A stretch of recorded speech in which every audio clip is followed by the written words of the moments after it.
Hi, I'm Armin Milazzo with the Office of School Modernization here at the Benson Polytechnic High School project. Today we're celebrating our topping out celebration, which is where we take our last steel beam that'll be erected here on the project, and all of our workers and people that are involved in the project get to sign it. This beam won't be seen hopefully for another 100 years, but today marks a really special occasion in this project's milestones. I know you've been baby,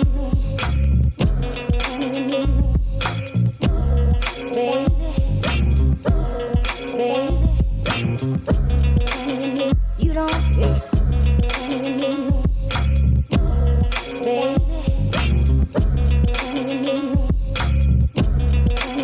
know you've been baby,